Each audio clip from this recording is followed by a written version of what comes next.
un estudio cerrado, un libro de códigos perdidos y una mujer tranquila que ve lo que otros pasan por alto.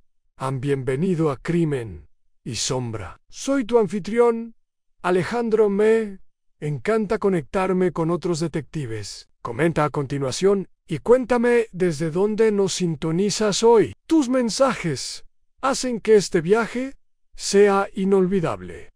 Aquí está la historia. El verano en Stay Bid Sunwater había llegado con el suave susurro de los rosales y el tenue tintineo de las tazas de té en los platillos de porcelana. Aquella mañana de jueves en particular, el jardín de la vicaría estaba en plena floración. Las mariposas danzaban sobre las dedaleras y las abejas se afanaban entre la lavanda. Era la típica escena idílica que uno esperaría encontrar en la tapa de un rompecabezas serena, pintoresca, engañosamente inocente en la señorita Jane Marple, resplandeciente con su cardigan gris paloma y su descolorido sombrero de paja, adornado con una hortensia azul. Estaba sentada tranquilamente bajo una sombrilla. Una delicada taza de té de porcelana reposaba en su mano, medio llena de té de flor de saúco. La esposa del vicario, la señora Amelia Draycott, había invitado a los pilares de la civilidad del pueblo a su té poético anual, un evento conocido por su falta de poesía y su exceso de especulaciones sobre los pecados ajenos, mientras la señorita Marple escuchaba al coronel Farody relatar por enésima vez la historia de su campaña en Birmania, con el bigote temblando de énfasis. Su atención se dirigió a un curioso recién llegado sentado cerca del enrejado el señor Albert Denning. No era de este bid. De eso estaba seguro. Su abrigo tenía la inconfundible rigidez de alguien poco acostumbrado al polvo del campo, y sus ojos escudriñaban el jardín no con placer, sino con cálculo. Se había presentado como inquilino temporal en la pensión de la señora Linton, allí para tomar un poco de aire. Pero la señorita Marple conocía la mirada de un hombre que desconfía del aire fresco, ni de la gente del pueblo. Me atrevería a decir que podría ser algún tipo de escritor, susurró la señora Draycott tras una servilleta. Pidió registros históricos en la biblioteca de la iglesia, algo sobre caligrafía en cobre y libros de contabilidad antiguos. La señorita Marple, por supuesto, tomó nota mental. En St. Bede, la curiosidad por los documentos antiguos solía presagiar un escándalo genealógico o alguien que intentaba demostrar una herencia. O pensó en silencio borrarla a él. Té de poesía apenas había envuelto su primer bollo cuando el grito atravesó el jardín. Provenía del pasillo de la vicaría. Un segundo después Jenny, la joven criada del vicario, salió tambaleándose, blanca como el yeso, con una mano agarrada a la pared. «Hay un hombre en el estudio. Está muerto». Las sillas se rasparon. La porcelana tintineó. El coronel Farody dejó caer su taza de té con un juramento leve. La señorita Marple se levantó lentamente, no por sorpresa, aunque sus cejas se alzaron con preocupación practicada, sino con cierta prontitud, como un sabueso viejo que sabe que ha comenzado una pista. A los invitados acudieron en masa al estudio en un alboroto de lino y tweed.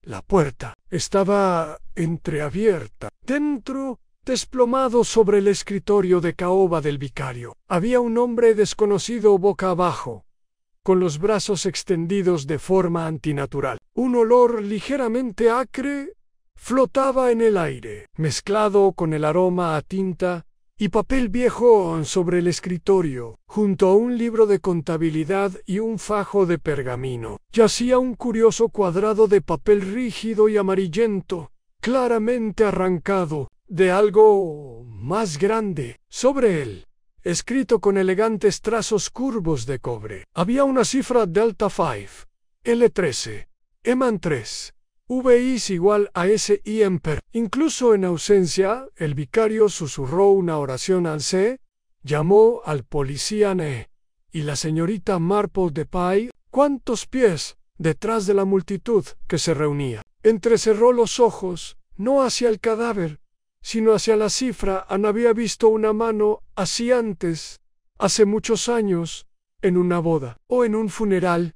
Nadie en el pueblo reconoció al muerto, ni siquiera el señor Denning, aunque su tez se había vuelto gris como las nubes lejanas. En cuestión de una hora, los chismes circulaban por las calles adoquinadas: asesinato, un desconocido, un secreto, y la señorita Marple, siempre modesta, siempre tranquila, juntó las manos en su regazo y observó las ondas que se extendían. Desde la tranquila superficie de la vida del pueblo, algo había sido perturbado.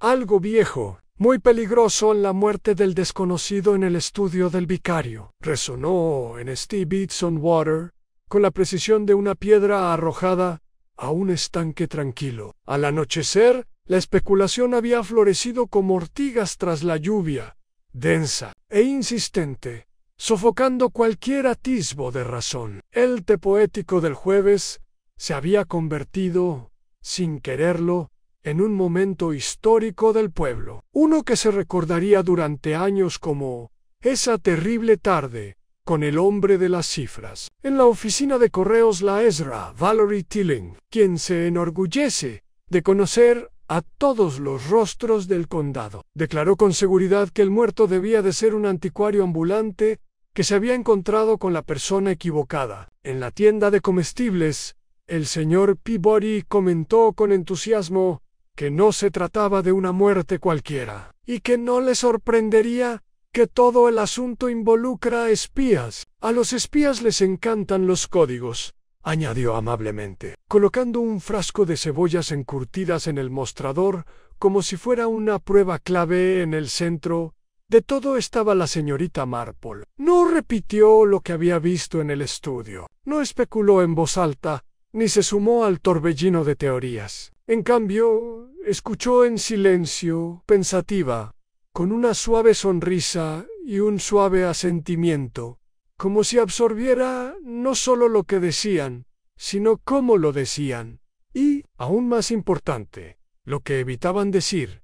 El alguacil del pueblo, el Jovan Arthur Prowse, se hizo cargo de la escena con la solemnidad de un colegial encargado de la tienda de chucherías. Aunque serio, carecía de la gravedad necesaria para un crimen real. El cuerpo había sido trasladado a la enfermería del pueblo al anochecer, y la habitación fue sellada con cinta marrón, y una nota escrita a lápiz, a toda prisa: prohibida la entrada. Alguacilan.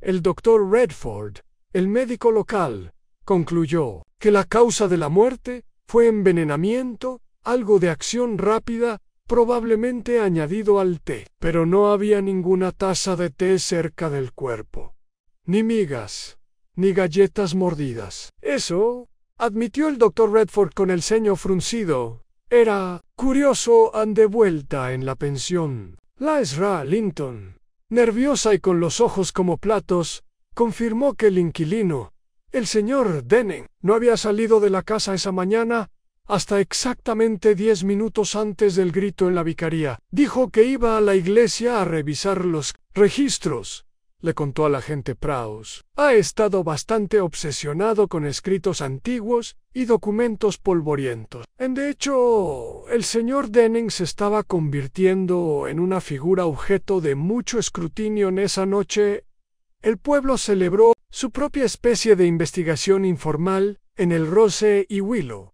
el pub local, situado justo al otro lado del prado. El aire olía a humo de turba y cerveza derramada, y los clientes habituales se sentaron más cerca de lo habitual. En voz baja pero apremiante: bueno, si me preguntas, dijo la señora Bramble, la viuda del panadero, él estaba aquí para robar algo. Ese código parecía el típico que usan los contrabandistas o amantes, intervino la señora Elspeth Grove, profesora de piano y amante del dramatismo. Podría ser una aventura trágica, un mensaje para un amante secreto en el posadero. El señor Witheridge pulió un vaso lentamente y murmuró: Creo que es de un libro. Ese tipo de escritura del tacto. 13. Así se numeraban los manuscritos antiguos. No. La señorita Marple, sentada junto a la chimenea con su labor de punto medio olvidada en el regazo, no los corrigió. En cambio, dejó que la conversación se desarrollara. Lo que más le intrigaba no eran sus ideas, sino su afán por encontrarle sentido. Cualquier cosa que explicara la presencia de un extraño y la violación de la tranquila santidad de su pueblo recordó algo de la escena que nadie más había notado. En una esquina del papel cifrado estaba irregular, arrancada de algo más grande. Eso significaba que no debía dejarse atrás. Quienquiera que hubiera matado al hombre lo había pasado por alto o quería que lo encontraran en esa noche. La señorita Marple se sentó junto a su lámpara, estudiando detenidamente un pequeño cuaderno donde guardaba sus pensamientos privados y curiosidades del pueblo. Hizo una lista sencilla. Llega un extraño, muestra interés por los documentos antiguos, se encuentra con un hombre desconocido. ¿Dónde? ¿Cuándo? El difunto dejó una cifra en una hermosa placa de cobre. ¿Por qué? Fenino, no hay bebida cerca. Denning, visiblemente conmocionado, subrayó el último punto. El señor Denning, aunque pálido y conmocionado, había afirmado no conocer al muerto. Pero la señorita Marple, desde su asiento bajo la sombrilla, había percibido un destello en algo, en el ligero temblor de la mano de Denning, antes de volver a colocarla en su regazo, como si delatara algo más que sorpresa. Ella no creía en las cash, no en un pueblo como este Vides, donde los desconocidos eran raros, y las muertes repentinas aún más raras. A la mañana siguiente, amaneció fresco y brumoso. Una fina niebla se enroscaba en las casas y los setos como un chal. La señorita Marple visitó la iglesia con el pretexto de arreglar las flores del altar, aunque los lirios aún estaban frescos. El reverendo Draycott la recibió con calidez, pero visiblemente cansado. Ha sido un shock terrible, admitió mientras apartaba con cuidado los candelabros de latón. Pensar que alguien muera así, justo delante de nuestras narices. En efecto, di yo. La señorita Marple, amablemente, me preguntó qué trajo al pobre hombre al estudio. Seguramente no era uno de sus feligreses habituales. No, nunca lo había visto, dijo el reverendo. Tampoco dejó su nombre. Entré mientras ordenaba los libros para el sermón del domingo. Dijo que necesitaba un momento de tranquilidad. De hecho, parecía nervioso. La señorita Marple asintió. ¿Mencionó a alguien? ¿Preguntó por alguien en particular? No. Simplemente me senté. Abrí uno de los libros de contabilidad del escritorio. Luego pedí un poco de privacidad. La mirada de la señorita Marple se detuvo en los viejos libros de contabilidad, aún apilados sobre una mesa auxiliar, de cuero marrón, agrietado y desconchado, con cierres de latón. Uno de ellos estaba entreabierto, como si se hubiera cerrado a toda prisa en May. Imagino que la policía querrá revisar esto, murmuró en el reverendo. Suspiró. Supongo que sí, aunque no me imagino qué utilidad tendrán en los registros matrimoniales y las notas de diezmos del siglo X. Pero la señorita Marple sí podía imaginarlo con mucha claridad. Afuera, el cementerio estaba en silencio, salvo por los graznidos de las grajillas lejanas y el rítmico tic-tac del viejo reloj de la iglesia. Se detuvo cerca del murete de piedra que delimita el cementerio, con el camino a la vicaría. Algo en la frase cifrada resonó en su mente en siempre. Incluso en ausencia, había algo inquietantemente familiar en eso. No la frase en sí, sino el sentimiento. Lo había visto, o algo parecido, en una carta una vez años atrás, dirigida a una mujer desaparecida tras un escándalo, cuyo nombre prácticamente había sido borrado del pueblo. La mirada de la señorita Marple se dirigió hacia el otro extremo del cementerio, donde las lápidas más antiguas se inclinaban cansadamente contra el paso del tiempo, y el clima no todo quedó enterrado. En el misterio se iba profundizando, y alguien en el pueblo sabía por qué Anne, a la mañana siguiente, de que el té de poesía se convirtiera en la escena de un crimen. Bitson-Water se sumió en el silencio. La niebla se había disipado, pero una quietud tenue la reemplazó. Las puertas, que solían estar abiertas para dejar entrar el aroma de las hortensias, permanecieron cerradas. Las cortinas, aunque no estaban corridas, se agitaron apenas 1 centímetro, lo justo para que los ojos atentos pudieran observar el verde del pueblo.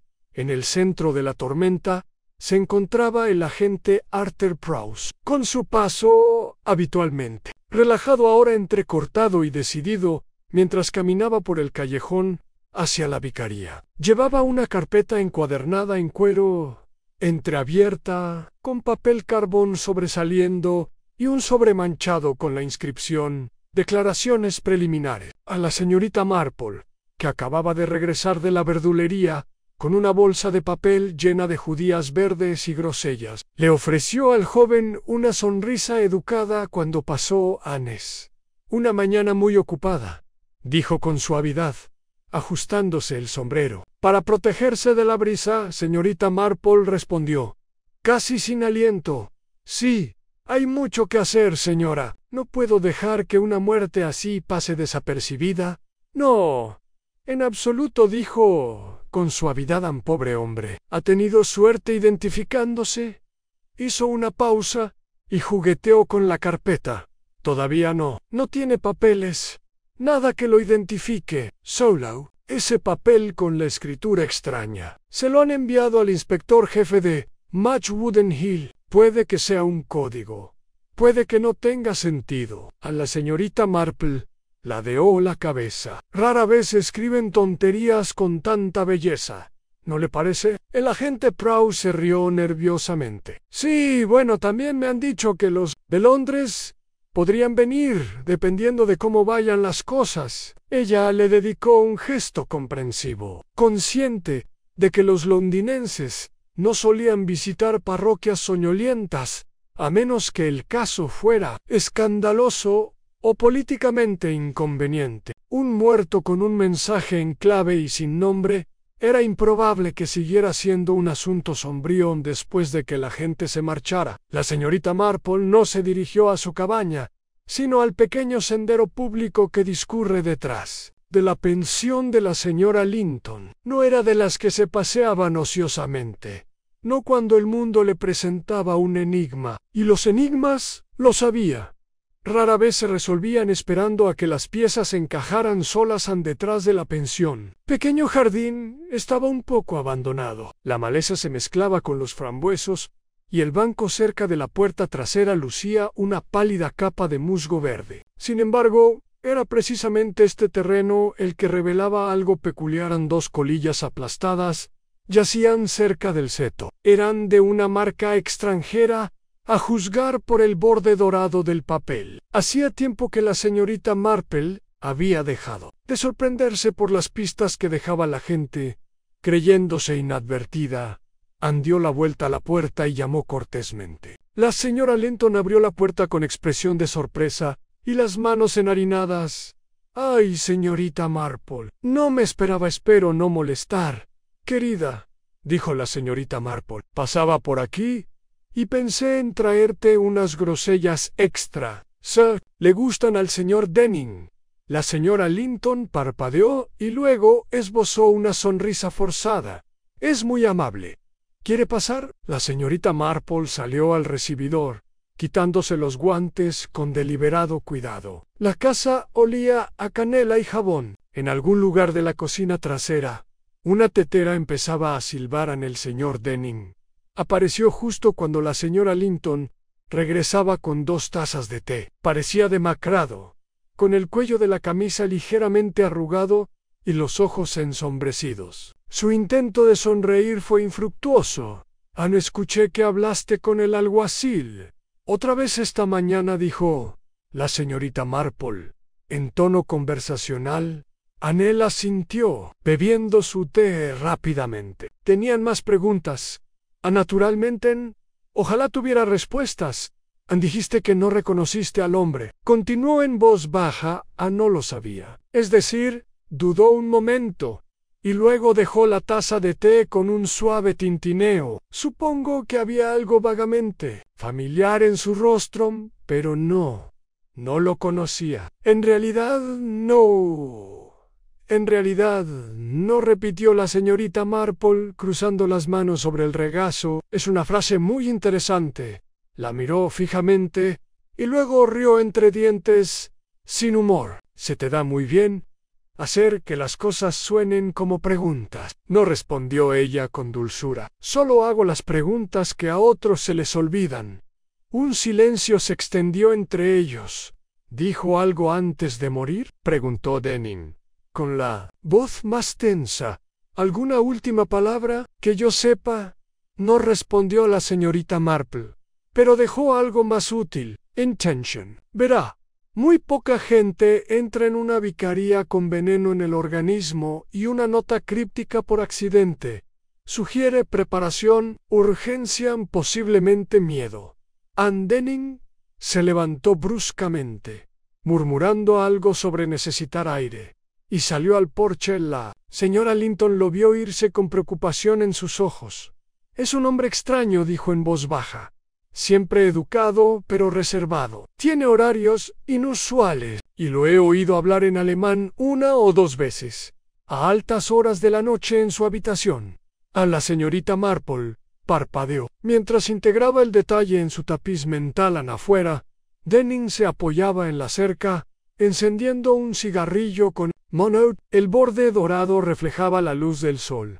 Idéntico a las colillas tras el seto por la tarde, llegó el inspector jefe de Match Wooden Hill. El inspector Blevins era un hombre de mandíbula cuadrada, con un bigote espeso y la costumbre de hacer la misma pregunta de maneras ligeramente diferentes, como esperando a que afloraran las inconsistencias. Se instaló temporalmente en la trastienda del pub, convirtiendo el Rose y Willow en el centro de investigación no oficial. Llamó a la señorita Marple a última hora de la tarde. En gran parte por cortesía estabas en el lugar de los hechos, dijo, revolviendo notas. Sentado en el jardín cuando oyó el grito sí, respondió la señorita Marple con voz firme. Acabábamos de terminar la primera ronda de té. Un poco pasado, me temo, pero los bollitos estaban deliciosos. No me interesa mucho el menú, dijo Blevins, con cierta amabilidad. ¿Viste algo inusual? Solo un hombre fingiendo no reconocer un cadáver, respondió ella sin pestañear. Eso le hizo reflexionar. ¿Crees que el señor Denning mintió?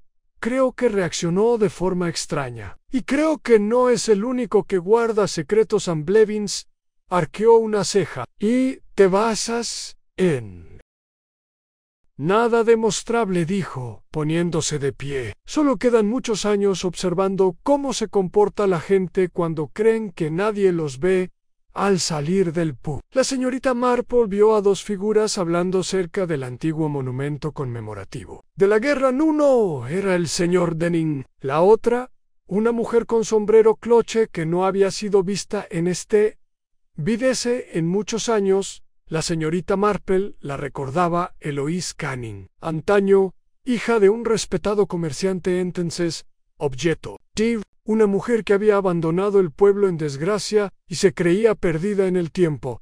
Ahora ella está de vuelta, y ella no estaba sonriendo. A la señorita Marple caminó lentamente hacia su casa, consciente de que el rompecabezas se había vuelto más complejo. Mañana, decidió, comenzaría sus propias investigaciones silenciosas, no necesariamente para resolver el crimen, pero para entenderlo. El inspector Blevins creía en patrones de movimiento, de motivo, de error. En su mente, el patrón más claro se había formado en torno a un tal Albert Denning, un hombre de ocupación vaga, conexiones inciertas y temperamento nervioso. En opinión del inspector, casi con toda seguridad, ocultaba algo, posiblemente culpa, posiblemente algo peor. El interrogatorio oficial comenzó una húmeda mañana de viernes en el salón de la vicaría, donde el inspector había establecido temporalmente sus operaciones. La señorita Marple, aunque no había sido invitada oficialmente, fue recibida por la señora Draycott, quien insistió en que viniera a sentarse un rato mientras el inspector trabajaba, aunque solo fuera para tranquilizarse. Albert Denning estaba sentado al otro lado de la habitación, con las manos fuertemente entrelazadas, frotando el pulgar contra el índice en un movimiento incesante. Su mirada oscilaba entre la mirada severa del inspector y el suelo. La ventana tras él estaba entreabierta, dejando entrar el aroma de los rosales empapados por la lluvia. «Nos ha dicho», comenzó Blevins en voz baja pero firme, «que no conoce al difunto, y sin embargo, llegó a este pueblo solo unos días antes de su muerte, preguntando por los mismos registros que él revisó al morir Anne Denning». Levantó la vista, con la mandíbula apretada. «No es raro que los investigadores se interesen por los registros eclesiásticos. ¿Y es usted investigador, señor Denning?» «Soy traductor histórico. Me especializo en materiales de archivo alemanes y austriacos, en paleografía, para ser más precisos». «¡An fascinante!», dijo Blevins, sin el menor entusiasmo. «¿Y qué te trajo a St. Bede, Sandwater?» Denning estaba siguiendo una línea de investigación sobre un libro de contabilidad del siglo XVII que se creía perdido, pero se rumoreaba que había sido donado a la colecta parroquial durante la guerra. «Y este libro de contabilidad», dijo lentamente el inspector, «¿qué importancia tendría?» «Creo que contiene referencias codificadas a un preso político, posiblemente relacionado con una antigua familia aristocrática de Viena». La señorita Marple se sentó tranquilamente con su taza de té sobre un platillo floral. Su expresión era serena, pero su mente estaba alerta. La explicación de Denning, notó, tenía el brillo de la verdad, pero nada de su sustancia. No fueron las palabras lo que lo inquietó, sino el orden en que él eligió revelarlas. «Dígame», continuó el inspector, «¿por qué el difunto tenía una cifra en cobre? ¿Formaba parte de su investigación?» Denning parecía genuinamente desconcertado. «No sé qué tenía. Nunca lo conocí. ¿Sigue suponiendo?» No estamos dando por sentado», dijo Blevins con brusquedad. «Estamos explorando conexiones, unas que se vuelven más difíciles de ignorar cuando un hombre aparece muerto en la misma habitación en la que decías estar interesado». Anne Denning tragó saliva con dificultad. «Yo no lo might. Nadie ha dicho que lo hayas hecho». Anne siguió un silencio, cargado de cosas no dichas. Anne, después de que Denning fuera excusado bajo un escrutinio cortés, pero inequívoco, la señorita Marple se volvió hacia el inspector, quien se frotó el puente de la nariz y murmuró: «Es tan resbaladizo como la piel de una anguila sobre un suelo de baldosas». «Creo que está asustado», dijo la señorita Marple en voz baja. «Bien», respondió Blevins. «Los hombres asustados acaban hablando». La señorita Marple bebió un sorbo de té, pero no dijo nada en esa tarde. El ambiente en el pueblo cambió de nuevo. La aparición de Eloise Canning la noche anterior no había pasado desapercibida. Fue la señora Bramble, naturalmente, quien la vio primero en la oficina de correos, entre todos los lugares posibles, con guantes oscuros y un abrigo de terciopelo verde con botones que parecían demasiado caros para alguien destinada a ser deshonrada y olvidada. A las 2, la mitad del pueblo había ajustado sus teorías sobre el regreso de Eloise. La señora Grove estaba convencida de que se trataba de una historia de traición y venganza. El señor Peabody ahora pensaba que quizás el difunto era su antiguo amante, y Denning su cómplice. El Rose y Willow nunca había visto tanta especulación. En voz baja a la señorita Marple, sin embargo, se dirigió al cementerio. Allí encontró al reverendo Drahot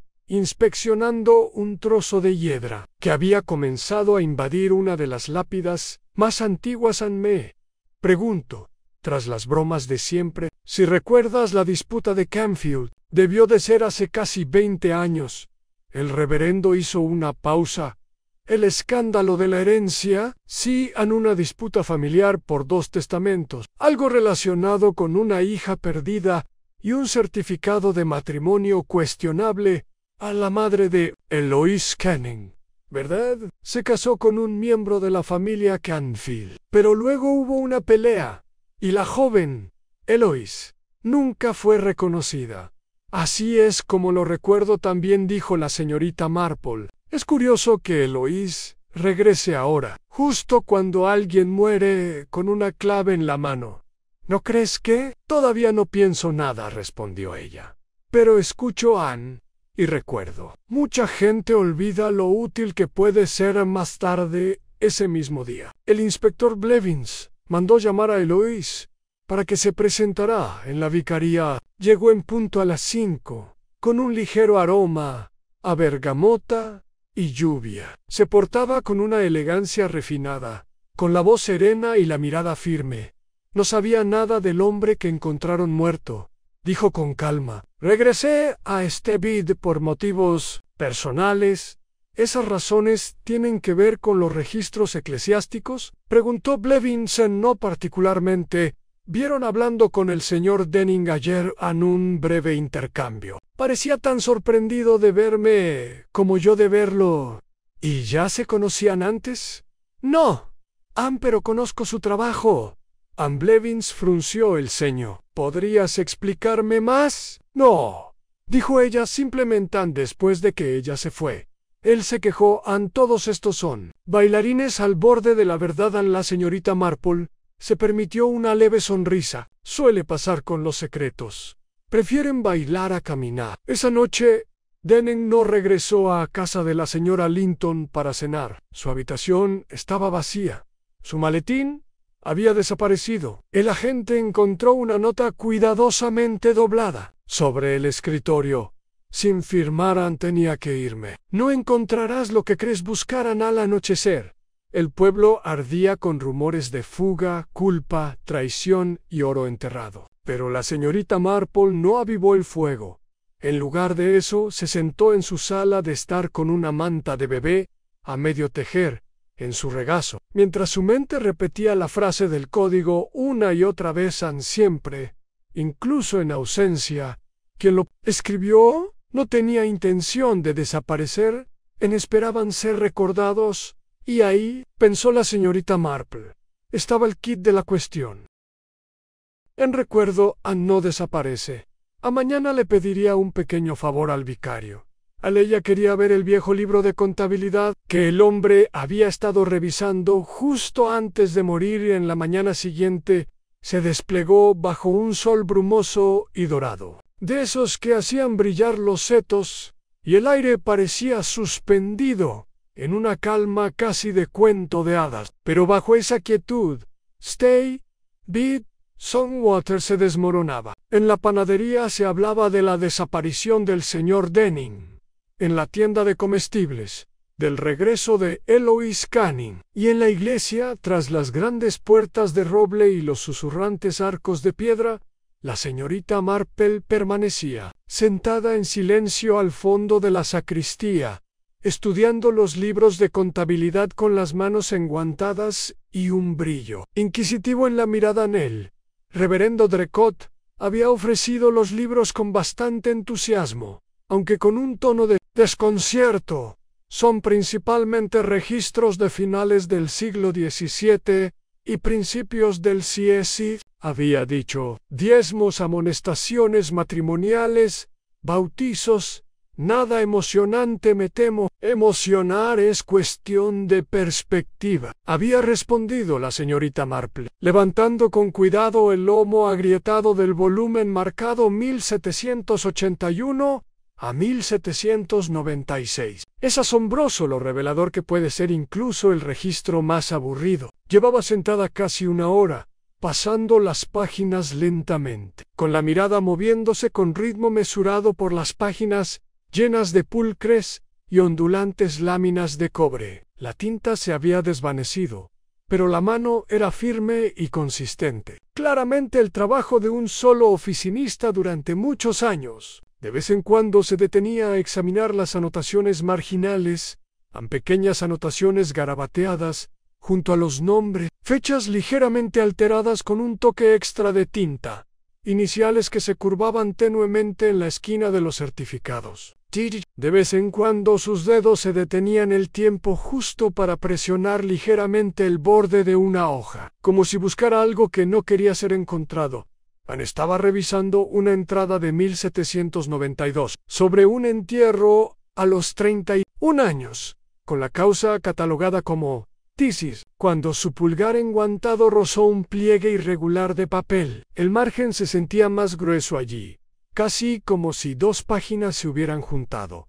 Curiosa, giró la hoja hacia la luz. Sí, apenas un poco. Allí estaba, Unplieg Horizontal. Diferente de los pliegues naturales del libro por el paso del tiempo, la señorita Marple sacó de su bolso un pequeño abrecartas de plata, el mismo que usaba para abrir un correo de su sobrino Raymond. Con delicada precisión, lo insertó en el pliegue y separó la costura dentro. Oculto entre las páginas había un segundo documento, una hoja suelta, más delgada que el resto, y colocada con tanta precisión que habría pasado desapercibida, excepto para alguien que la buscara. Al lo desdobló con cuidado. La tinta era aún más vieja, más descolorida, y la letra, aunque similar en estilo, transmitía la energía apresurada de alguien que escribe con ansiedad. El texto era breve, de apenas unas líneas, y estaba escrito completamente en clave en ella. Reconoció el patrón inmediatamente. Delta 5, L3, M:3.L, misma estructura críptica que la nota dejada al lado del hombre muerto. Pero esto incluía algo nuevo, un nombre, Anne Capital Federal Canfield. La familia Canfield. Por supuesto, a la señorita Marple. Se recostó pensando a toda velocidad. Si esta página oculta había estado guardada hacía más de un siglo, significaba que el código tenía orígenes mucho antes de que los actores modernos entraran en escena, y sin embargo, alguien, quizás el difunto, sabía exactamente dónde encontrarlo. Anne dobló suavemente la página y la colocó dentro de su bolso. Anne, al salir de la iglesia, el aire se había vuelto húmedo y las nubes se habían espesado, adquiriendo un gris amoratado sobre las verdes colinas. Caminaba despacio mientras sus pensamientos escudriñaban la maraña de cronologías, nombres y motivos. Había una larga historia de herencias ocultas y nombres reescritos en San Beda. Las familias tenían una forma de enterrar su vergüenza con mucho más entusiasmo que a sus muertos. De vuelta en su cabaña,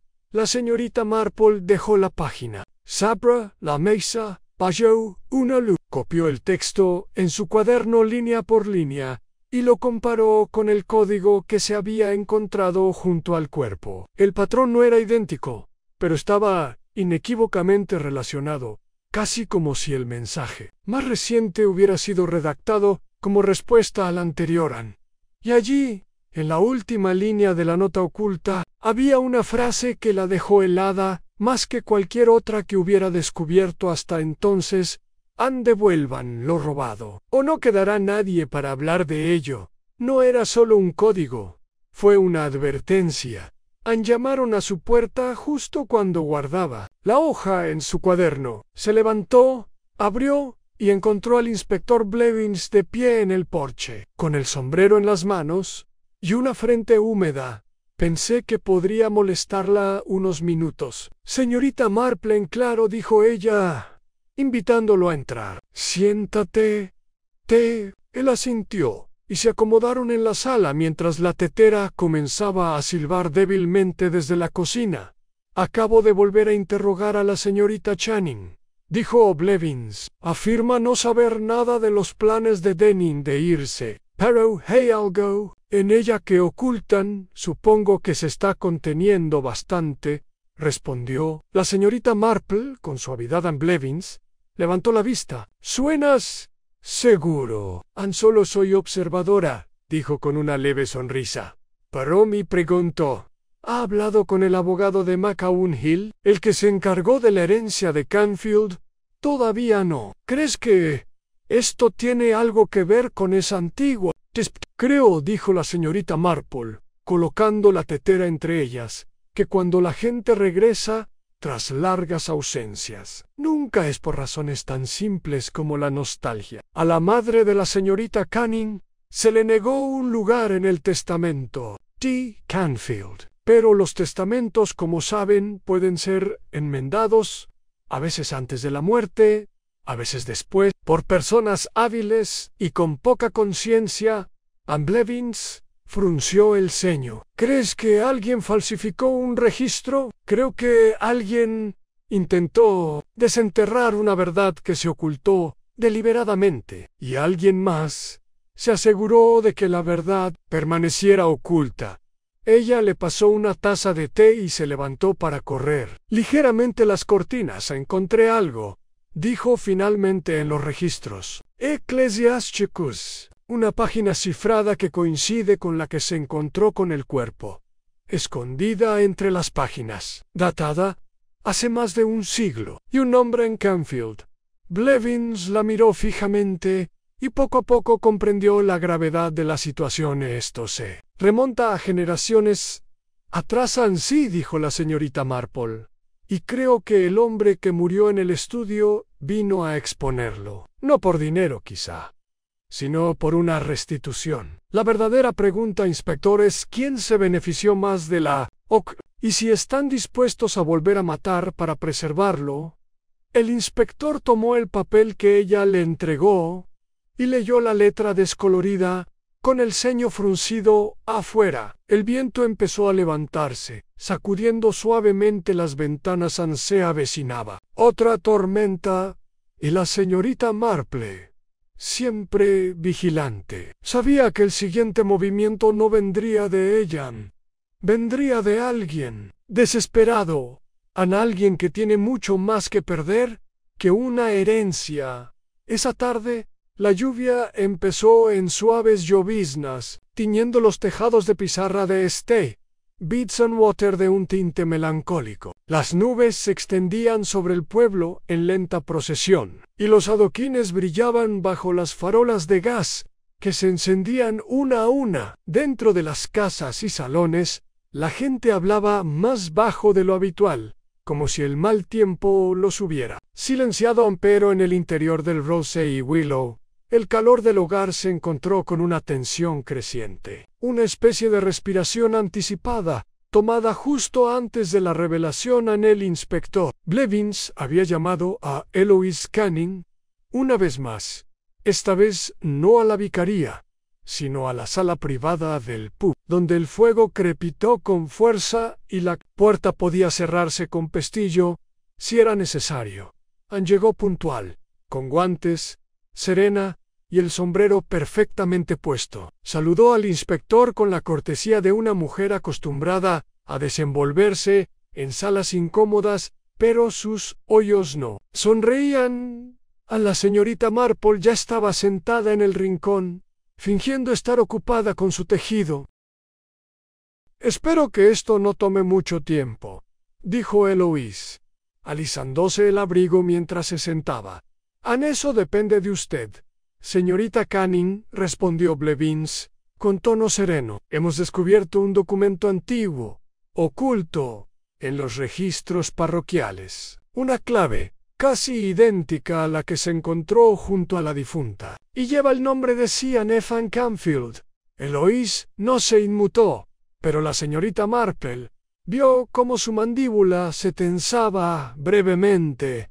«Supongo que ese nombre le resulta familiar», continuó el inspector. «En la familia de soltera de mi madre», dijo Eloise. «El grupo que hizo todo lo posible por fingir que nunca existió, la misma familia que le negó el derecho a la herencia, no negada, sino borrada», respondió Eloise con voz firme pero cortante. «Fue repudiada, borrada de las genealogías y excluida de la línea sucesoria legal mediante una serie de documentos que nadie pudo ver jamás.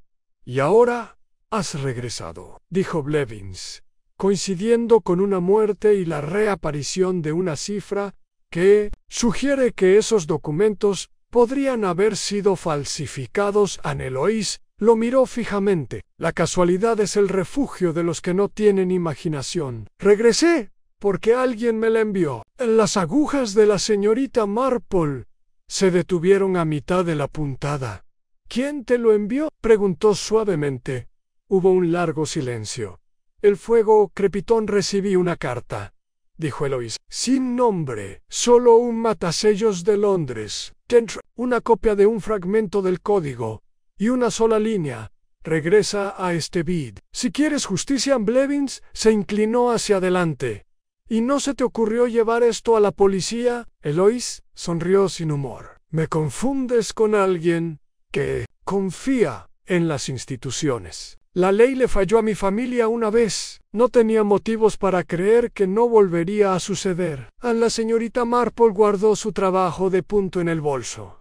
¿Puedo preguntar, señorita Canning? Conocía al señor Denny antes de llegar. Aquí Eloise dudó. No formalmente lo conocía. Se dedicaba a la recuperación de archivos, sobre todo para familias particulares. No es raro en los antiguos linajes europeos gente que intenta recuperar títulos, bienes, legitimidad perdida. Creo que investigaba la línea Canfield por su cuenta. Quizás por dinero, quizás por principios. No lo sé. Pero no lo contraté. La señorita Marple asintió, como si Eloise simplemente hubiera confirmado el pronóstico del tiempo. La conversación concluyó poco después, con el inspector Blevins guardando la declaración de Eloise, pero ya no tratándola como sospechosa. Empezaba a intuir, como la señorita Marple sospechaba desde hacía tiempo, que los protagonistas de este drama no eran asesinos en el sentido tradicional. Todavía no. Eran descendientes de secretos, de vergüenza, de un pacto olvidado hace mucho tiempo para silenciar algo que antaño había amenazado la tranquilidad de una familia establecida. Más tarde, esa noche, la señorita Marple caminó a casa bajo la suave llovizna, con el paraguas abierto y reluciente. El aire olía a tomillo, húmedo y humo de chimenea. Las luces parpadeaban tras las cortinas como ojos vigilantes. Estaba pensando en la frase que Eloise había citado. Vuelve a San Beda si quieres justicia. ¿Quién la había escrito? ¿Quién sabía de la clave oculta en el libro de contabilidad de la iglesia? Estaba casi en la puerta de su jardín cuando oyó pasos. Al girarse, vio que se acercaba el reverendo Dracot, con el abrigo húmedo y las gafas ligeramente empañadas. Señorita Marple, llamó con dulzura. Disculpe la hora. Bueno, creo que tengo algo en ella.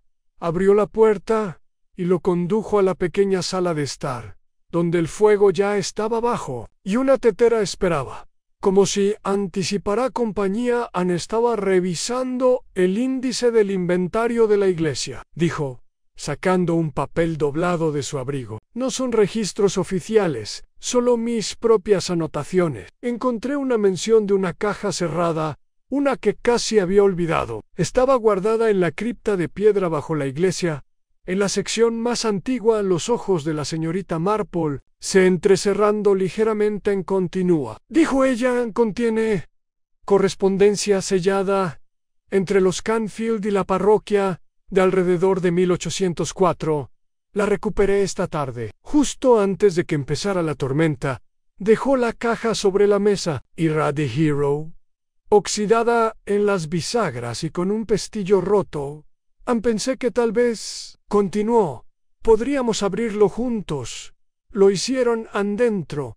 Había una serie de pergaminos doblados, cada uno sellado con lacre agrietado y con el escudo de la familia Canfield. La señorita Marple los trató con cuidado. Desdobló el primero, revelando una carta dirigida al vicario de la época. Su contenido era directo, casi frío.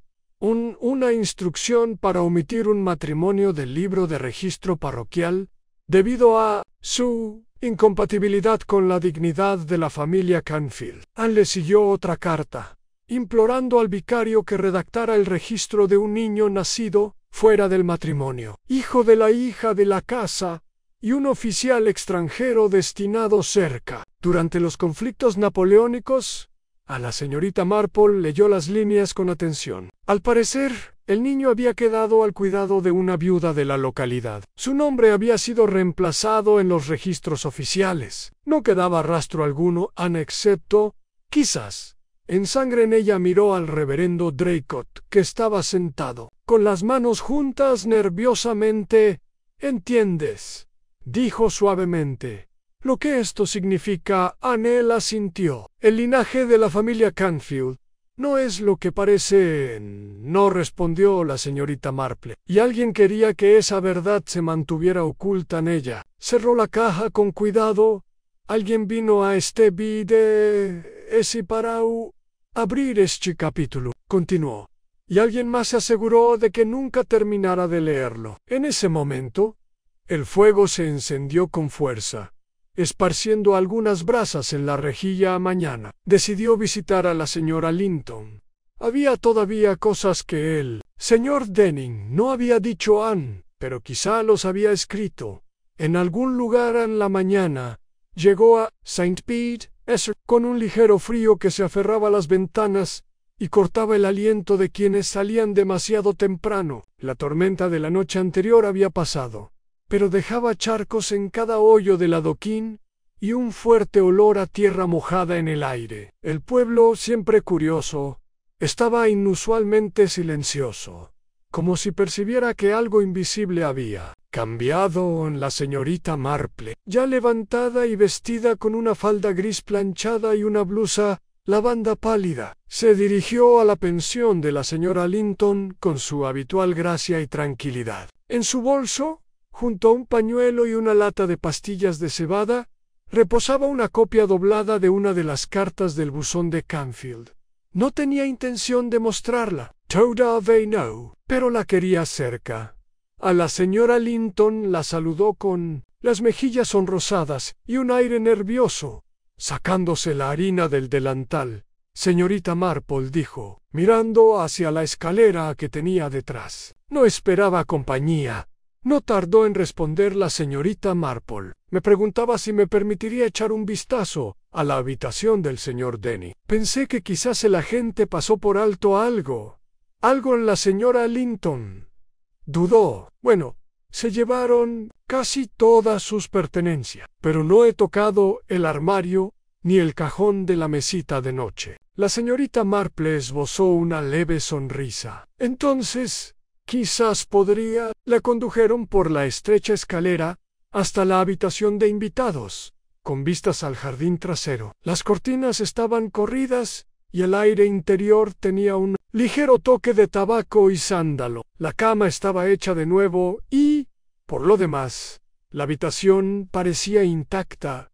A la señorita Marple empezó con la mesita de noche. El cajón superior solo contenía lo esperado en una caja de cerillas medio vacía, unas gafas de leer y un ejemplar desgastado de The Historian's Companion. Pero, al fondo, deslizada bajo el forro, encontró una sola hoja de papel. La letra era del señor Denning. Reconoció la curvatura de la mano y contenía una sola frase, subrayada 2 veces. «Prefieren quemar el pasado antes que enfrentarlo, Anne». La señorita Marple estudió las palabras. No era una confesión ni una explicación. Era, intuyó, una observación, el tipo de pensamiento que uno garabatea en soledad, intentando comprender las acciones de los demás. Luego se dirigió al armario. El agente se había llevado la mayor parte de la ropa de Denning como prueba, pero aún había un abrigo colgado de lana marrón, de costuras gruesas y algo pesado en el bolsillo interior. Ella metió la mano. Era una llave, pequeño, adornado, con punta de latón. No era la clase de llave que se usaba para una puerta. Era la de un baúl o un armario. La metió en su bolso navajo, dio las gracias a la señora Linton y se dirigió a la calle, donde las nubes estaban bajas, pero no amenazaban lluvia. En lugar de volver a casa, caminó hacia la biblioteca del pueblo, un edificio bajo de piedra, que antaño había servido como escuela. A esa hora, probablemente estaba vacía, salvo por la señorita Hathaway, la bibliotecaria, a quien le interesaba poco conversar, y menos aún estar acompañada. La señorita Marple llegó y encontró la sala de lectura desierta, mientras la señorita Hathaway ordenaba los volúmenes devueltos con silenciosa diligencia. Con un gesto cortés y sin interrupciones, la señorita Marple se dirigió a los archivos del fondo en una sala llena de armarios cerrados con llave, registros de familias locales y donaciones personales de residentes fallecidos. Hacía tiempo, un armario destacaba. De nogal, desgastado en las esquinas, su pequeña cerradura brillaba tenuemente. Ella sacó la llave de su bolso en caja dentro del armario. Había 6 diarios encuadernados en cuero, sin etiquetas, sin numeración, pero cada uno llevaba la misma inicial impresa en oro. En la esquina inferior en Seifan, Senchi Sien Sinjo, Canfield Frederick Charles o tal vez Charles Frederick Canfield. Sacó el primer volumen y lo abrió por el centro. La letra era apretada, deliberada y difícil de descifrar a simple vista, pero una frase cerca del centro le llamó la atención. He hecho lo que me pidieron. El nombre de la chica está tachado, y los documentos sellados. No volverá aquí. Si lo hace, todos deben negarlo. A la señorita Marple exhaló lentamente en llano. Se trataba de un simple caso de fraude. Era una reescritura de la historia, deliberadamente y con la complicidad de las autoridades más confiables del pueblo. Pasó a otra página. Allí, otra entrada, fechada décadas después, con una letra diferente y más frenética. El código ha regresado. Alguien busca el libro de contabilidad. Si lo encuentran, lo perderemos. Todoan devolvió el diario a su sitio y cerró el armario con cuidado, volviendo a cerrarlo. El pasado, al parecer, había sido enterrado no por el tiempo, sino por el miedo. Denning lo había descubierto por casualidad. Eloise había sido convocada por él, y alguien aún desconocido había sido asesinado para asegurar que permaneciera oculto. Mientras caminaba de regreso por el prado, la campana de la iglesia sonó una vez, marcando el mediodía. La señorita Marple pasó junto a la vieja panadería, ahora cerrada por la tarde, y se detuvo en el monumento conmemorativo de los caídos. Un hombre estaba allí parado en alto. Mayoere vestía un traje gris oscuro bien entallado. Sostenía un bastón, aunque no se apoyaba en él, y su mirada estaba fija en la placa de bronce que numeraba los nombres de los caídos. Ella lo reconoció al instante en él. Senior Horace Canfield, militar retirado, ex miembro del consejo de la finca Canfield, y, aunque rara vez visto en el pueblo desde la década de 1980, un hombre cuya opinión aún tenía peso en ciertos rincones de este Vid-Esean.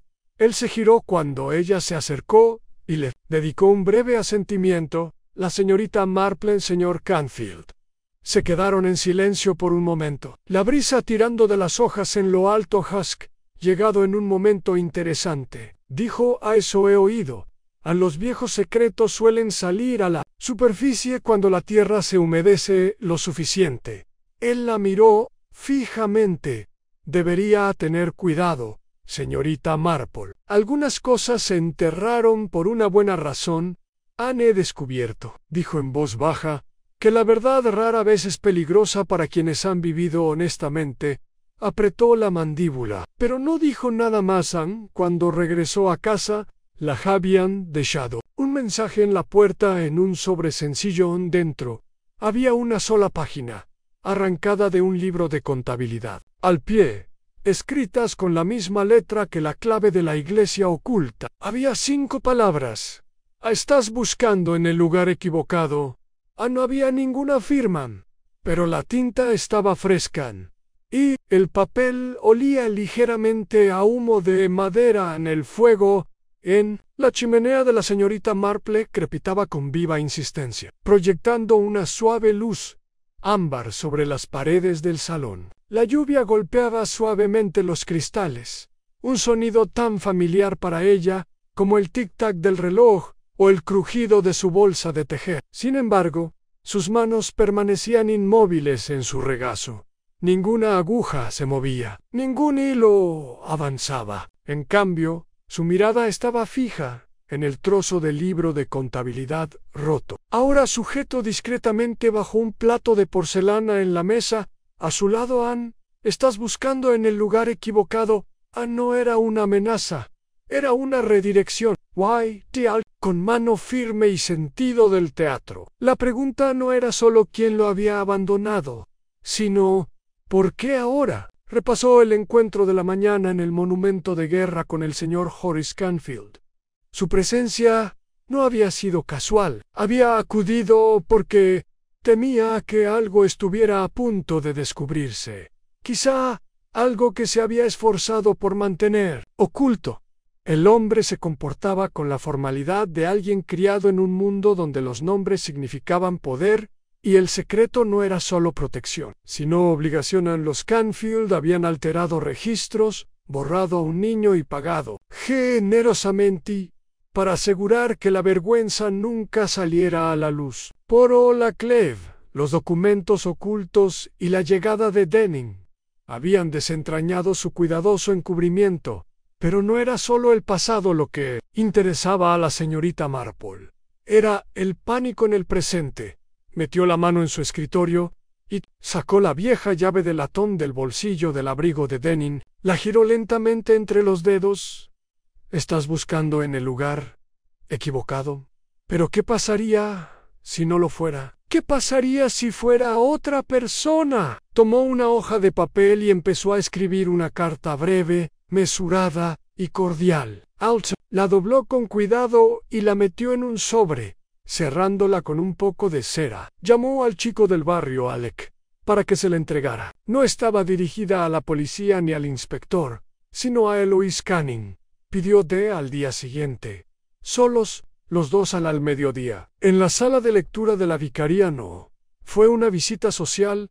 Anne fue una etapa. A la tarde siguiente fue gris, pero seca. Una neblina baja se cernía sobre los bordes de los setos, y el viejo pomo de latón de la puerta de la vicaría se sentía frío al tacto de la señorita Marple. Dentro, descubrió que el reverendo Draycott había desalojado la habitación amablemente, dejando una bandeja de recién hecho, un plato de bollos y una simple nota: que Dios la acompañe en su investigación. A las 12 en punto llegó Eloise. Su abrigo era color carbón, su sombrero sencillo y sin adornos. Se quitó los guantes con lentitud y gracia y se sentó frente a la señorita Marple.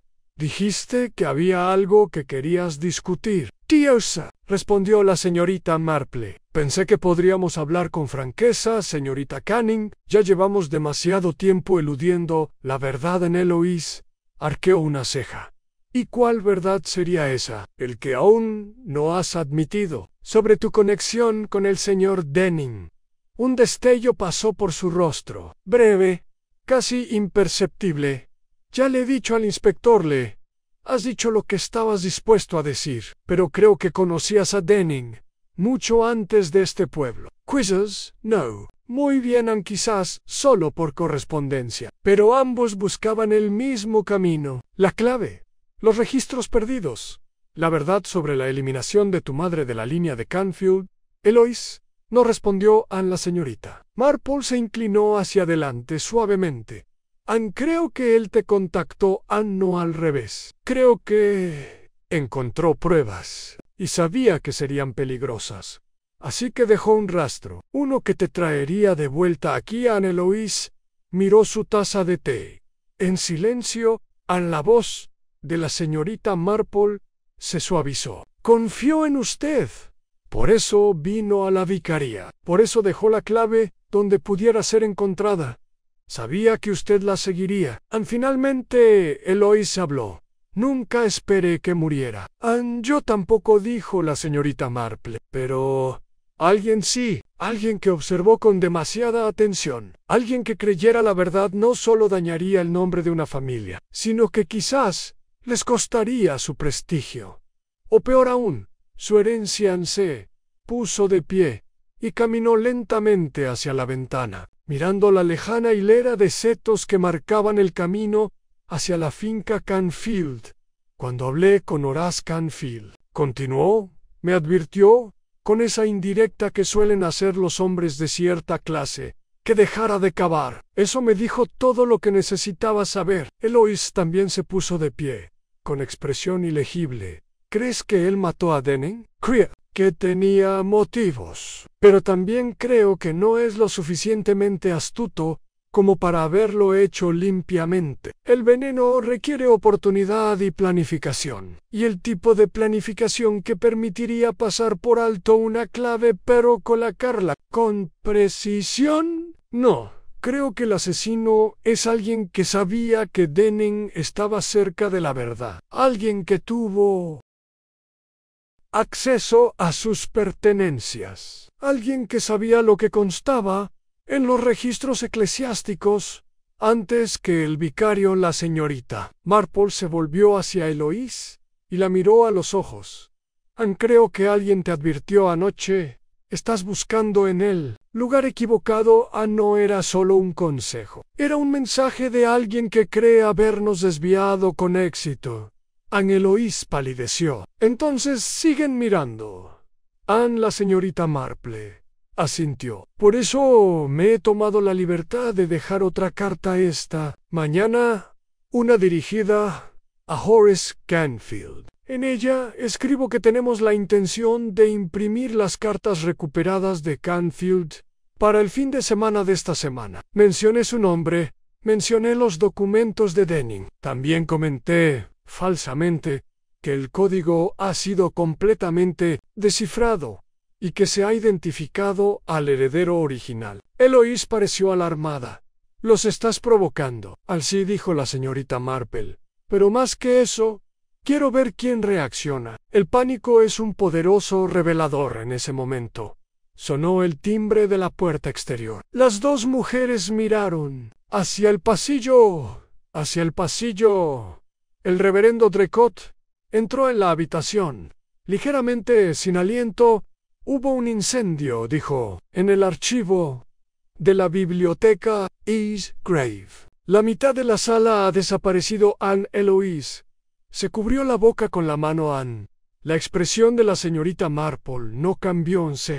«Están desesperando», dijo, «y la desesperación hace que la gente sea descuidada». Ella pasó junto al vicario y cogió su abrigo del gancho que había cerca de la puerta. «Iremos a la biblioteca», dijo con calma, «y luego creo que es hora de que el inspector Blevins lo sepa todo detrás de ella». Eloise la seguía. En silencio. La lluvia había comenzado de nuevo, pero la señorita Marple se movía como si no se diera cuenta. Sabía que en algún lugar el asesino estaba observando. Ella solo esperaba que parpadearan primero en el humo. Aún se aferraba al aire carbonizado cuando la señorita Marple entró en lo que quedaba del archivo de la biblioteca del pueblo. Las llamas se habían extinguido antes de consumirlo todo, pero un silencio ennegrecido persistía en el espacio, como si el fuego se hubiera llevado no solo papeles, sino también secretos. La ceniza cubría el suelo con un suave velo gris, y los rayos de la luz del atardecer se filtraba a través de los cristales rotos como reflectores. El inspector Blevins permanecía en el centro de la sala, con los brazos cruzados y la mandíbula apretada. Un agente cerca barría el hollín de los bordes de un armario derretido, y la señorita Hathaway, la bibliotecaria, permanecía en el pasillo retorciéndose las manos y murmurando sobre sacrilegios. «Sabían exactamente lo que estaban quemando», dijo Blevins, mientras la señorita Marple se unía a él. «Sí», respondió ella. «Y pensaron que sería suficiente». Blevins se volvió hacia ella. «¿Tu carta a Horace Canfield respondió?» Ella asintió una vez. «No, por escrito. Pero fue a ver al abogado en Matchwooden Hill a última hora de la mañana. Recibí una llamada del secretario que lo vio entrar, paseándose. Fue a los 15 minutos. Agitado. Conciencia culpable». «No exactamente», dijo la señorita Marple. «Más bien, entró en pánico. Se dio cuenta de que el pasado lo estaba alcanzando e intentó afianzar su equilibrio antes de que lo engullera Anne Blevins. Arrodilló y sacó un libro de contabilidad parcialmente quemado de entre los escombros. El lomo estaba destrozado, pero algunas páginas del interior estaban protegidas por la presión de los libros que lo rodeaban. No lo consiguieron. Todo, murmuró la señorita. Marple se agachó a su lado, pasó una de las páginas supervivientes y señaló un nombre medio quemado en el margen: J. Elspeth Canfield, matrimonio no registrado por solicitud, véase correspondencia personal. E incluso en la ruina la evidencia persistió. Blevins se puso de pie. Laumemus a Horace Canfield. Es hora de que responda a las preguntas bajo juramento. Pero la señorita Marple meneó la cabeza. Todavía no. Nos falta una última pieza. Blevins frunció el ceño. ¿Y dónde crees que lo encontraremos? La señorita Marple lo miró con dulzura. En sus propias palabras, inspector. Quienes ocultan cosas suelen dejar tras de sí la verdad en lo que se dicen a sí mismos. En esa tarde, el inspector envió un mensaje a Horace Canfield, invitándolo a la vicaría para lo que se describió como una aclaración final. Llegó justo antes del atardecer, vestido con su abrigo de lana oscuro, guantes en la mano y una expresión mesurada en el rostro. Entró en la sala de lectura y encontró a la señorita Marple sentada con Eloise y el inspector Blevins de pie.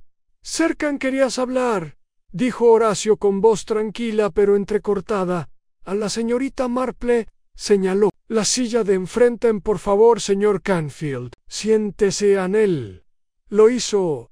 «Estuviste en la oficina del abogado hoy», dijo ella suavemente. «Un asunto rutinario. Actualización de documentos anclaron, pero sería mucho más rutinario de no ser por el incendio, ¿no te parece? Es toda una coincidencia. La destrucción de los registros, la misma mañana, después de que recibieras la noticia de que el apellido Canfield podría estar involucrado públicamente en un escándalo de herencias.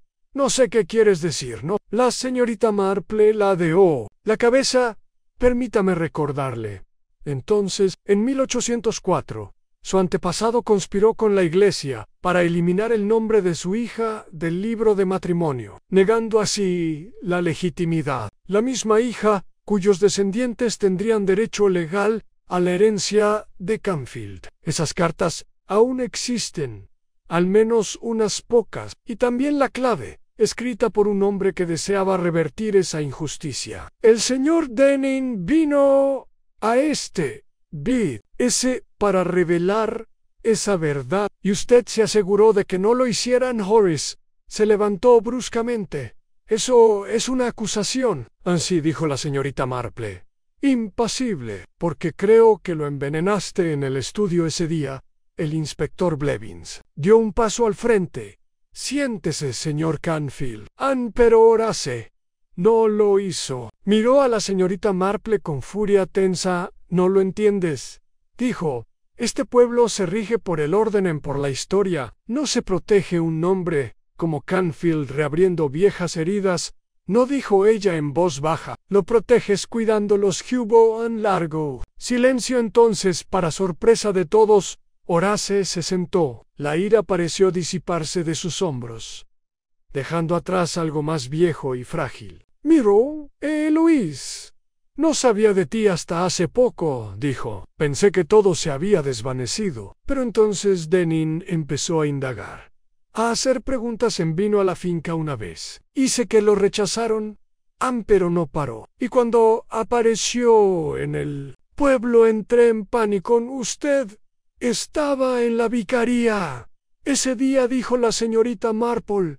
«Llegué por el jardín trasero. Sabía que el estudio estaría vacío unos minutos mientras Dracot recibía a los invitados. Encontré a Denning ya allí». La rogue Q Perarra. Eloise se inclinó hacia adelante, y cuando no lo hizo, Horace bajó la voz. Dijo que lo publicaría todo, que solo tenía una oportunidad de ayudar a corregirlo, o que me nombraran directamente. «Oh sí, que lo envenenaste.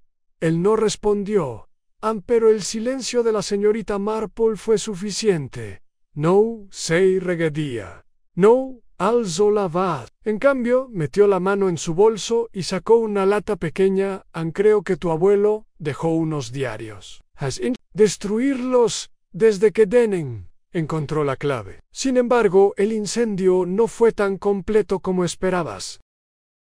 Abrió la lata y sacó una caja de cerillas. Dentro había restos ennegrecidos de una carta con el escudo de Canfield, todavía apenas visible en veraz. Dijo en voz baja: la historia nunca se entierra tan fácilmente. Suele recuperarse con uñas y dientes. En el inspector Blevins dio un paso adelante. Horace Canfield lo arrestó por el asesinato de Albert Denning. Horace no dijo nada, solo miró hacia la ventana, donde el cielo se había teñido de rosa pálido del crepúsculo inminente. Eloís se puso de pie lentamente, con las manos temblorosas. A la señorita Marple se acercó a ellos con delicadeza y los sostuvo durante un momento. Nunca te olvidaré, dijo. No, susurró Eloís. Me borraron, pero ya no afuera. Las campanas de San Beira comenzaron a sonar. La verdad había sido dicha en Kingemos, y por primera vez en décadas se había escuchado. A los días posteriores al arresto de Horace Canfield transcurrieron lentamente en St. Bede's, como si el pueblo mismo exhalara tras un largo suspiro contenido. Los titulares del Matchwood Gazette eran más dramáticos que veraces. Un asesinato en la parroquia. Una cifra revela un heredero. El legado de Canfield bajo fuego. Pero la mayoría de los aldeanos preferían las noticias antes de tomar un té. En el Rosey y Willow, donde la verdad a menudo llegaba en susurros, en lugar de en tinta, la Ezra Bramble insistió en que supo desde el principio que la muerte del señor Denning no fue natural. El señor Peabody asentía con gravedad cada vez que alguien mencionaba la palabra herencia, como si desde hacía tiempo sospechaba que la antigua riqueza estaba destinada a causar derramamiento de sangre. Incluso el joven Alec, el chico de los recados, había adoptado un tono más respetuoso al pasar ante la puerta de la señorita Marple, tocándose la gorra con el aire de quien ahora comprendía plenamente el peligro de subestimar a una anciana tranquila en su casa de campo en Church Lane. La señorita Marple retomó su ritmo habitual, posó sus geranios, escribió una carta a su sobrino Raymond, en la que contaba con modestia que algo bastante desagradable había ocurrido en la zona, pero que, afortunadamente, ya estaba resuelto. Horneó un pan de pasas y le entregó una rebanada a la señora Linton, quien parecía pálida y conmocionada por haber albergado a un hombre que había muerto bajo su techo. Pero más allá de la rutina, la señorita Marple permanecía pensativa. La resolución del caso trajo justicia, sí, pero no restauración. Algunas heridas eran demasiado profundas para eso, y algunas verdades, una vez descubiertas, dejaron un rastro de silencio. Eloise Canning permaneció en el pueblo, al menos por el momento. La finca de Canfield, enredada en un proceso judicial, no le había sido entregada, pero los documentos recuperados de la iglesia y los libros de contabilidad parciales del incendio la habían acreditado como descendiente legítima. Aún no estaba claro si lucharía por la herencia. La señorita Marple sospechaba que tal vez no. Una tarde, apenas 3 días después del arresto de Horace, Eloise fue de visita. No llevaba sombrero ni guantes, solo un chal de lana sobre los hombros. De alguna manera, parecía más suave, como si el peso que había cargado durante tanto tiempo finalmente se hubiera aflojado. Estaban sentados en la sala, con la ventana entreabierta, para dejar entrar la brisa primaveral. Los pájaros cantaban justo al otro lado del alféizar. No estoy segura de que sigue, dijo Eloise con voz firme. He pasado tanto tiempo intentando demostrar algo. No sé qué hacer ahora que está demostrado. La señorita Marple removió su té. Pensivamente hay una diferencia, dijo con suavidad, entre demostrar la verdad y vivirla. Lo primero es cuestión de documentos y firmas. Lo segundo lleva tiempo. Ana Eloise asintió. Sigo pensando en mi madre. Lo que sufrió. Lo que perdió. Why? Me pregunto si yo habría tenido la fuerza para afrontar lo que ella hizo. Lo has hecho, dijo la señorita Marple, con sencillez. Has hecho lo que muchos no se atreverían. Se sentaron por un rato en un silencio agradable. Finalmente Eloise dijo: me han ofrecido un puesto en Oxford. Catalogaré correspondencia histórica en la Bodleiana. Un colega de Denning me contactó. Dijo que era lo que Albert había querido. La señorita Marple sonrió en un lugar ideal para continuar su obra. Y la historia de su familia en Eloise se puso de pie, alzándose la falda. Te escribiré cuando me haya instalado en me. Gustaría mucho eso al marcharse. La señorita Marple se quedó junto a la ventana, observando cómo el callejón se desviaba suavemente de su vista. Siempre había creído que la justicia no consistía simplemente en castigar a los culpables, sino en reconocer a los olvidados. Esta vez, la balanza se había equilibrado, si no a la perfección, al menos con cuidado. A más tarde esa semana, el inspector Blevins pasó por allí con un pequeño paquete envuelto en papel marrón. Lo recuperamos de la cartera de Denning, dijo. Lo pasamos por alto la primera vez. Estaba escondido tras el forro. Ella aceptó el paquete y lo desempaquetó lentamente. Dentro había un cuaderno sencillo, encuadernado en tela, con notas manuscritas por Denning, anotaciones que describen sus hallazgos, su correspondencia con Eloise y, escondida al final, una carta dirigida a quién pertenece la verdad. A la señorita Marple. Lo leyó esa noche, bajo la tenue luz de su lámpara. No era una confesión ni una proclamación, era una disculpa, un reconocimiento del daño causado por el silencio de generaciones, y la esperanza de que alguien, en algún lugar, pudiera hacer algo mejor con la verdad que quienes lo precedieron. Cerró el cuaderno y lo colocó al lado de su cama el domingo siguiente. La parroquia celebró un pequeño homenaje al señor Denning.